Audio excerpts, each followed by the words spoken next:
What's up guys, FlamingVictini here. Today I've got for you my Pokemon Online World Cup game versus, get this money, also who is now GTM on Smogon. So I'm actually going to be using a Nidoking bulky offense team that I built based around Nidoking plus Pursuit and U-Turn Mega Scizor, which I think is a really difficult combination for a lot of teams to beat, and you'll see it put in a ton of work this game just because Scizor eliminates checks or Nidoking and U-turns into a lot of stuff that Nidoking just loves to come in on and like dish out a lot of passive hits that a lot of teams just can't take very well. So yeah, that's my team. I'm going to be using, I actually have Power Herb, Solar Beam, Heatran as my rocker, just to kind of help me against Starmie balances and also Rotom, and that's going to be really big this game too. So I'm going to lead off with my Heatran because it has a lot of good matchup versus a lot of his team. And he actually leads off with his Rotom, so I'm going to go straight for the Solar Beam. And he stays in, not checking for it, so I would be able to get off a massive chunk on that Rotom, which is going to be really good for me. And I'm going to go straight for the Magma Rub right here because it could take out the Rotom from his current range, but he goes to his Latios, and the fact that doesn't go to his Heatran once in this exchange leads me to believe that he doesn't have Earth Power. Now, I don't have Earth Power myself, but he doesn't really know that, so that's probably why he's a little afraid to go to his own Heatran. So he goes to his Latios, and I have a Scizor. I don't think his Latios is HP Fire, so I'm just going to go to my Scizor. But here we see from the damage that he's actually not Life Orb, and we see that he doesn't have Life Orb, and we see that he does less than what a Life Orb Latios normally would do.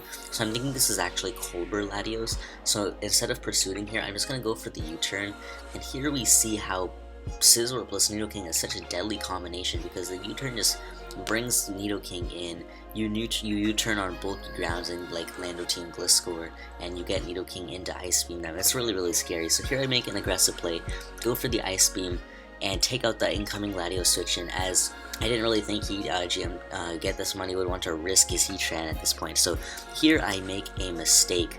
I do actually predict the Pursuit right here and stay in, but instead of actually going for the Flamethrower and OHKOing this Weavile, I instead went for the Sludge Wave, and that's actually a max roll and it fails to OHKO Weavile. Like, Weavile is frail and Nidoking is strong, but like, yeah, it's not an OHKO. It's not a straight up OHKO, and I definitely should have clicked Flamethrower. I have no idea why I didn't click Flamethrower. I think I just completely forgot that I had it. But if I clicked Flamethrower, then I basically would have been able to just 6-0 his team with Nidoking, because I can OHKO every member on this team except I need a roll on Clef. That's, I think, in my favor, but I'm not sure. And the best he can do is sack one of Scizor or Clefable in order to get enough damage to me to take me out, assuming that he can get the roll in which his Clefable lives. And then from that point, like, I just pretty much just win. So I think if I went for the Flamethrower, that would have been a lot easier for me to win this game. But now my Nidoking is like 44% lower, and it's in range of BP from the Scizor, so I have to be careful. So I just go straight into my Scizor. I didn't want to go straight into my Heatran, and then I don't know, I just didn't want to go straight into my Heatran, and I know that if I go to my Scizor, I can get the momentum right here with the slower U-turn.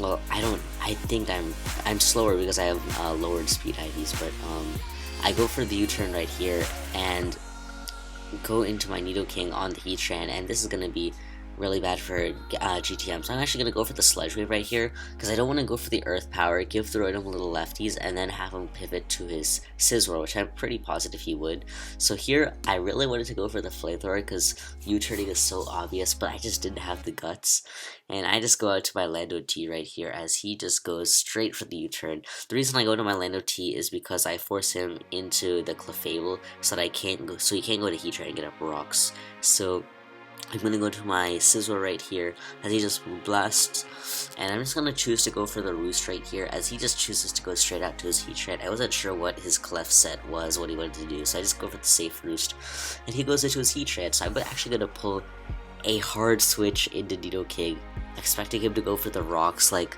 I considered this for a while. I was wondering, like, is it worth risking him? Like, I'm pretty sure he's gonna go for rocks, but is it worth risking him attacking and killing my Nidoking?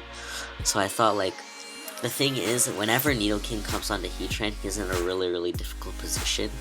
If I go to something else, I might have to sack it, and I don't necessarily want to sack anything on my team just yet, because Clefable and Scizor and Heatran are probably the 3 most problematic members to my team regardless. So I just choose to go straight to Nidoking and get it in. I wanted to Flamethrower right here, but that would have been ridiculously risky. So he just goes to a Scizor on the Earth Power, and I choose to just stay in, predicting him to like predict me to switch out and like roost or something. And I reason that even if he doesn't, because he's lost all of his ground immunity, so my plan is to try to win with Scarf Lino T if possible. So I at least force the Scizor to stay a little weak. And the alternative thing I was thinking is I have Calm Mind Latios, and Calm Mind Latios can put a lot of pressure on his team as well. So I'm gonna go into my Heatran, and he's actually gonna go into his Clefable. Well, what would have happened here if he went to his Heatran? What would have happened was that I would have taunted him, since I wouldn't bother switching out since I had no point, and basically like we wouldn't be able to touch each other. Basically what would happen is that we wouldn't be able to touch each other, and basically once I outran him, I could get up my rocks, and then like it would kind of just be like a stalemate where he's I think getting back left doors, I don't know how, I think he's pretty healthy though, so like it would have been a stalemate and it wouldn't really have accomplished anything. He probably would have been able to PP stall me though, but I think going to Clefable was a mistake because I'm able to Magma Trap it, and I go for the taunt right here, and he actually goes to the Soft Bolt. He doesn't know if I have taunt because I do have a Scizor and a Nidoking which check Clefable, so he's not really sure whether I have taunt or not. And at this point he was thinking that I was 3 attacks Earth Power, and he was thinking that I was Rock Lino, just because you usually don't see Solar Beam Rocking Trend, but this is my Rocker and Lando is Scarf. So I get that taunt right, and I'm going to lay up my rocks right here as he actually goes for the knockoff and KOs me. That was a rule that was, I think, in my favor because I was around 12%. So, and he is sassy, that's why he's able to take me out. So I'm going to go to my Scizor. I'm just going to go straight for the BP, and that works out really well because he's now in range of Lando's EQ, which is exactly what I wanted, and I weakened him for Latios. Basically, I was trying to force him to like not get chances to recover by sacking some mons. Maybe keeping Nidoking around would have been nice, but yeah, that's fine. So now that his Clefable's gone, this game is, I think, pretty much in a wrap because I can just U-turn out of his Scizor into my Rotom. I think the only way I can lose is if he somehow weakens my Rotom such that his Scizor can win, but it seems really unlikely to me, and his Scizor is in range of 2 EQs after rocks. So basically if I sack him on to Heatran, I basically get a kill with FlamingVictini and I win from there. So I'm just going to go straight for the Willis, play it safe, and he goes to his Heatran. Now here I'm just going to go to my Scizor. I don't want to risk him like getting like some massive damage on me somehow, like a burn plus a crit plus like flash fire boost and all that stuff. So I just go straight to my Scizor, and I can just sack this, or I can go for the U-turn so that if he goes to his Scizor, I can just go back into my Rotom and just click Will-O-Wisp once again, really no risk. So I'm just gonna go back into my Rotom, and I've pretty much lost nothing from doing this. So I go in, I'm going to go straight for the Will-O-Wisp again, as he just goes straight back to his Tran. This is not a problem at all. This time I'm just going to Volt Switch just because I went to the Scizor last time, so he might try to double switch right here, predicting that so he can get off a roost. And that ends up working out perfectly for me because he does try to pull a double switch into his Scizor. And GTM just forfeits right there because I can just go to my Lando T and click EQ 2 times for the win. So yeah, that's going to be the game. Hope you guys enjoyed. And Nidoking is a freaking king.